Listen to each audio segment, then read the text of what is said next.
What I'm trying to do right now in the next 20 minutes is to explain to you what's the new role of a publisher. It's pretty easy, and it's been said by everybody. The new role of a publisher is, to me, it's a sort of talent manager. So we're sort of, how can I say, a Hollywood producer. That's more or less what we will become. And on the other side, we're going to be a sort of new age librarians. And I try to explain to you why.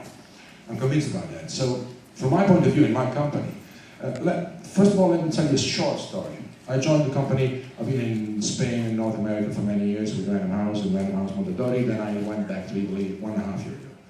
First thing that happened to me when I went back to my company, after 1 week I received a visit by the human resources guy. He came to my office with a list of names, and he told me, Ricky, this is the list of the guys that are using Facebook while they're working. I said, well, what's wrong with this? He said, would you mind to sort out the editor's name? I want to know the name of the editor who's using Facebook. He was very happy. He said, well, don't worry, 10 minutes. We've got a very good database we're going to get.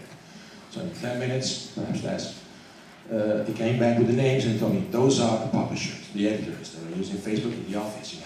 And I said, okay, just fire all the others that are not using Facebook, because if they are editors and they're not using Facebook, what the hell are they doing here? They're buying books from agents abroad. That's something that I can do. I'm a very good publisher. I don't need an editor to buy a book from an agent abroad. An editor needs to be connected with the society.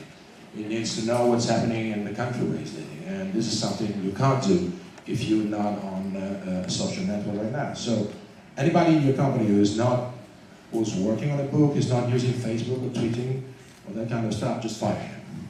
With the exception, if he's in the PR department, remember the border lesson, never fire PR. Okay, there's always exception. Anyhow, going back to the presentation, there's one and only strategy according to my experience, and it's publish all the titles you have, publish them simultaneously in paper and in e-book or digital version, and publish them cheap, because don't think, and we have to reinvent our industry, so don't think that if you put a high price on in the digital market, you will protect the paper. It doesn't work that way. You will simply, how can I say, give an incentive to pirates to pirate your books on the net. As I'm sure you all know, and we all know, we can say, it's this way of presenting it, there are 3 steps in this process. First one is digitalization. I believe every one of us has gone more or less through this process the last 10 years. I think nobody is printing books with a film or something like that as we did in the past, or digitalized somehow. Then there is the melting period, which is where we stand more or less in our countries right now, where we've been in the last 2 years. I mean, the industry goes down. I mean, we don't understand what's happening. And we try to, in that moment, you try to defend your privileges. You try to ignore what's happening. You say, no, it's not happening, not to me. This is happening in North America, not in my country, we're different. This is happening in the music industry, but we are different. This will not happen to us. Then the last step is the reconstruction.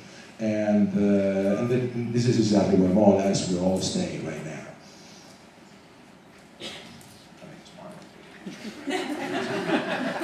That's the deal. So, transition to digital cannot be stopped, as we said.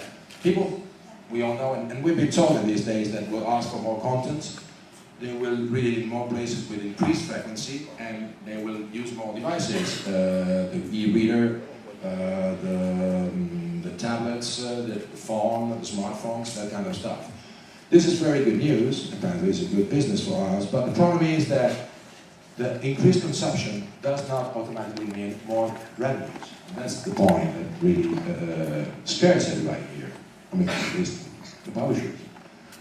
It's exactly the opposite. I mean, digitalization means smaller revenues. As we said, and we've been told several times in these 2 days, cost of product and distribution is removed from the equation, so revenues are under pressure.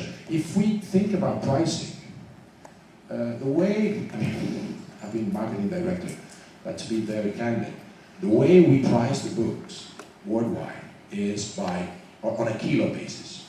I mean, a kilo of paper, $20. Half a kilo of paper, it's more or less $10. Less than that, you're in paperback, mass market. That's what we do. And we try to say different things when we're on presentation, when we're on stage. But that's the truth. If you look throughout the world, you normally have this relationship between the number of pages, kind of paper, and the price. It's not a very sophisticated process, the one we publishers are using worldwide to define the price of the books.